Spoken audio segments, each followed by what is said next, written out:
These are green giant arborvitaes, and in this video I'll show you why I plant these on my hunting properties. Good morning, this is Bill at Highland Hill Farm, and today I want to talk to you about my opinions on what you should be considering when you're buying a property to go hunting. I've owned a lot of properties in my time, and I'll probably be buying quite a few more. But one type of property that I have never bought is a hunting property. I never bought a property for recreational use. Never, ever, ever.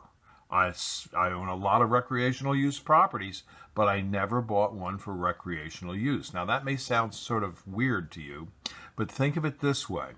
If you buy a property and its sole use is for recreation, like you want to go hunting there and that's all you do on the property, and you keep everybody else out and you have a great time and you grow food plots and you're done with the property, and I would never do that.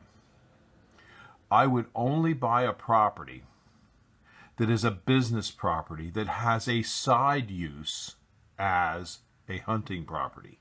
And the reason for that is very simple. You get a lot better tax treatment on it. You get all kinds of benefits. You can get soil conservation work done for you for free by the government.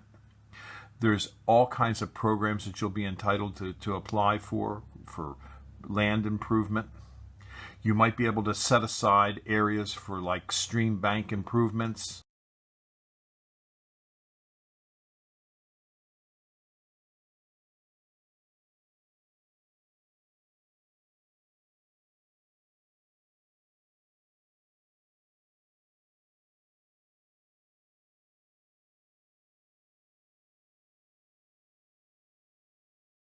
To do what's called a 1031 exchange. It's an IRS 1031 exchange. And that means what I do is I sell the property through an intermediary who then buys another property for me and then exchanges the properties.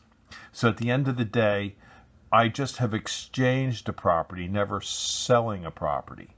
And that way I never have an IRS tax bill.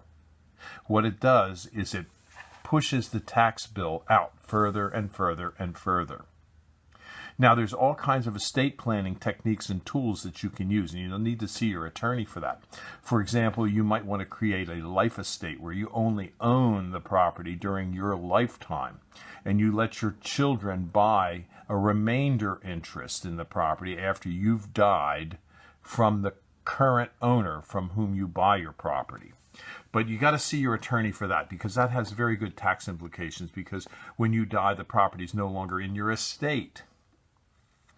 There's other things you can do with a rental property. For example, I've bought properties where I've allowed people to have a retained lease on the property to farm it.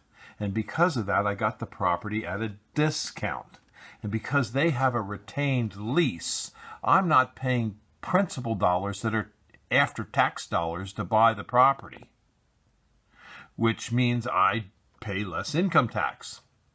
So what you want to do is always make sure you never ever buy a recreational property.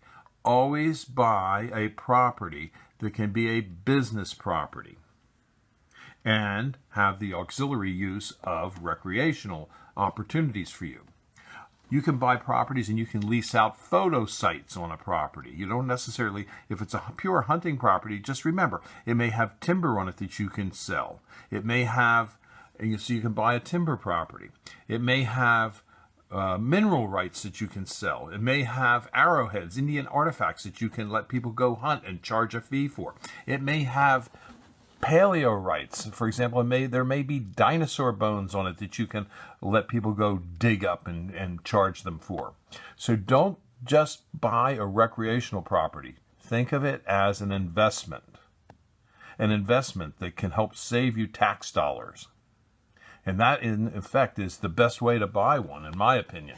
But if you don't believe me, go to your attorney, go to your real estate agent, go to your accountant, and find out the benefits of buying real estate that is actually an investment property over that of a recreational property. On my properties, I plant trees and shrubs. And as you can see, I have plenty of trees and shrubs out my office window. And we sell Christmas trees. If you plant a Christmas tree, it may take 9-10 years to get it up and running. But if you come to Highland Hill Farm, I'll tell you a way around that, because there is a way around that. What we do is we plant a tree called the green giant arborvitae. It's a very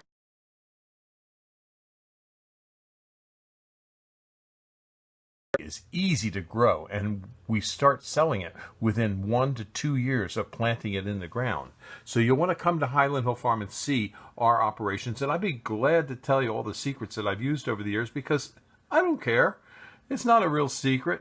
It's just what I do and how I do it, and I'd be glad to show you and tell you how we do it and why we do it.